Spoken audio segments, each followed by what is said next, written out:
Bonjour, aujourd'hui on se retrouve pour une nouvelle recette polonaise. Alors comme vous l'avez vu sur la petite image, c'est un dessert.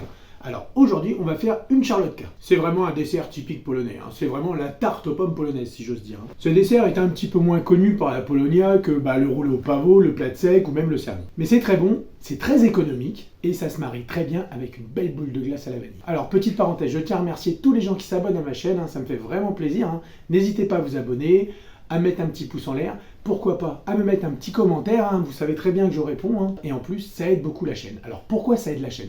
Ça aide la chaîne parce qu'en fait, YouTube, plus on s'intéresse à une chaîne, et plus il met les recettes ou les vidéos, hein, bien sûr, en avant. Et ça permet bien sûr de faire évoluer, de faire connaître la cuisine, par exemple polonaise, à un plus grand nombre. Allez, c'est parti pour les ingrédients. Pour la première étape de cette recette, on va faire la pâte. Donc ça va être quelque chose qui va se rapprocher d'une pâte sablée. Alors pour faire cette pâte, il va donc nous falloir 300 g de farine.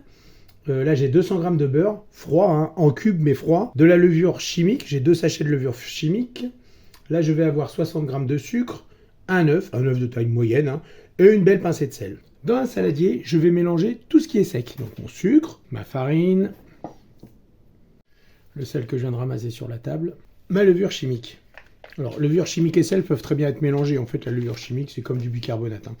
On mélange. Alors, j'ai incorporé du bout des doigts mon beurre dans ma pâte. Hein.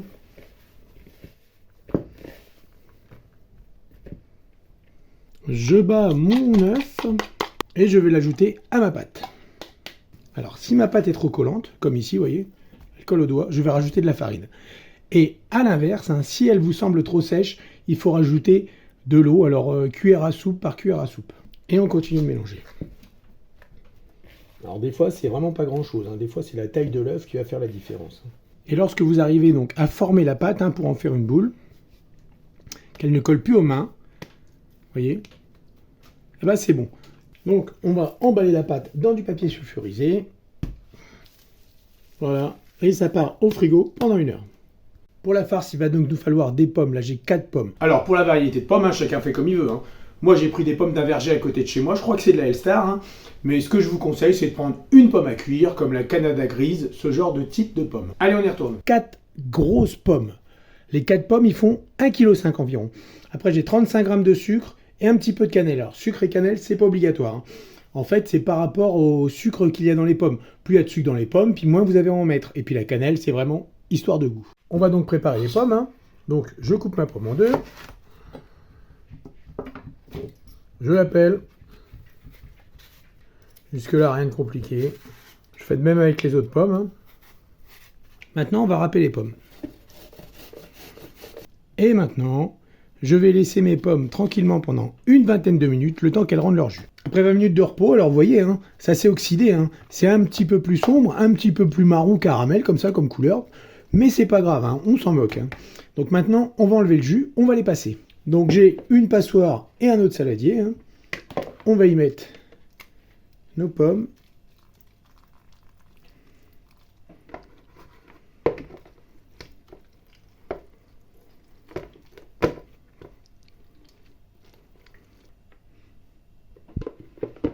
Alors voilà le jus. Hein. Donc ça, on ne le jette pas, on le boit. Hein. C'est juste du jus de pomme, on peut très bien le boire. Hein. Alors, petit conseil pour sucrer, vous goûtez le jus. Moi, je vais rajouter ma cannelle et mon sucre. Alors, je mets pas tout, hein, je vous disais, hein, c'est par rapport vraiment au goût que ça. Hein. Je mélange. Et là, à ce moment-là, hein, si l'idée vous en prend, si la petite folie vous titille, vous pouvez très bien rajouter 2-3 cuillères à soupe de rhum ou autre chose. Hein. Alors maintenant, on va préparer le moule. Alors là, j'ai un moule carré. Hein. Je huile mon moule. Après, moi, j'ai découpé une forme de papier sulfurisé. Voilà. Et lui, il va servir à la coller. Alors, voilà ma pâte. Hein, je l'ai sortie du réfrigérateur. Je vais en couper la moitié. Donc, cette moitié-là, je m'en sers tout de suite. Et l'autre, je la mets au congélateur pendant une quinzaine de minutes. Vous avez aussi la possibilité d'utiliser, si vous avez chez vous, un moule à manquer. Ça marche bien aussi. Alors maintenant, je vais découper ma pâte en tranches. Voilà, à peu près uniforme, à peu près. Hein. Vous voyez, elle est vraiment elle se brise bien la pâte. Hein. C'est pour ça qu'on la met au réfrigérateur d'ailleurs. Je mets les tranches dans mon plat. Et là, et puis là, elle est là. Et puis là, elle est là. Alors j'ai mis le torchon parce qu'en fait la nuit elle tombe vachement vite et là je suis juste éclairé avec les lumières de la cuisine, puis ça reflète sur la nappe. Et maintenant je fais en sorte d'avoir de la pâte partout avec mes gros doigts boudinés.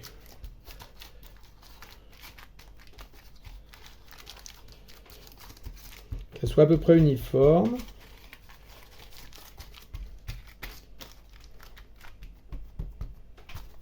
Juste le fond, hein. On remonte pas la pâte, on fait juste le fond. Et on étale, on étale, on étale. Hein. Alors, une fois que c'est fait, hein, on préchauffe, ou un petit peu avant, hein, on s'en moque un peu, de toute façon, on va préchauffer notre four pour cuire tout ça à 180 degrés. Alors moi, je ne mets pas sur chaleur tournante, parce que je trouve que ça cuit un petit peu vite, un poil vite à mon goût. Donc maintenant, on va procéder au montage. Donc je vais mettre mes pommes dans mon plat. À l'aide d'une maryse, j'étale mes pommes et je les tassouille.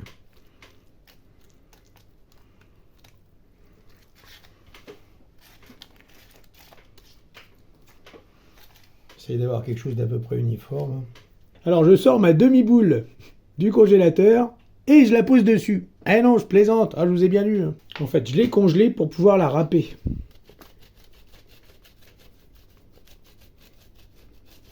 Vous voyez, ça commence à prendre forme. Alors je vais en mettre sur les bords. Parce que bon, c'est pas très facile de viser avec une râpe. Je ne suis pas rapin des bois. Alors il faut être assez rapide, assez énergique. Parce que la pâte elle fond. Hein.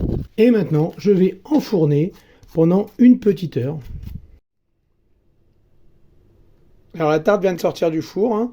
Donc maintenant, je vais la laisser refroidir tranquillement pour pouvoir la démouler. Mais bon, on peut voir que déjà, ça a réduit un petit peu, vous voyez. Le démoulage ne devrait pas poser de problème. Alors, mon gâteau a refroidi, hein. Maintenant, je vais le démouler. Alors, je vais le démouler avec un plateau et une assiette donc pour le mettre dedans. Alors, le plateau, c'est le plateau un plateau comme ça qu'on avait acheté en vacances, hein, du bassin d'Arcachon. C'est idéal pour démouler le bassin d'Arcachon. La vue est belle. Alors, pour plus de facilité à la découpe, parce que vous voyez là le plat. Donc, il aurait fallu, ça aurait pas été. Je l'ai mis sur une planche avec du papier sulfurisé. Donc, on va en couper une part. Voilà. Je vous montre. Donc là, il est encore un petit peu tiède. On voit bien les 3 couches. Je sais pas si vous voyez. Voilà. On n'a plus qu'à se régaler avec ça. Et voilà les amis, la recette est finie. Merci d'avoir regardé la vidéo jusqu'au bout. Et bonne soirée.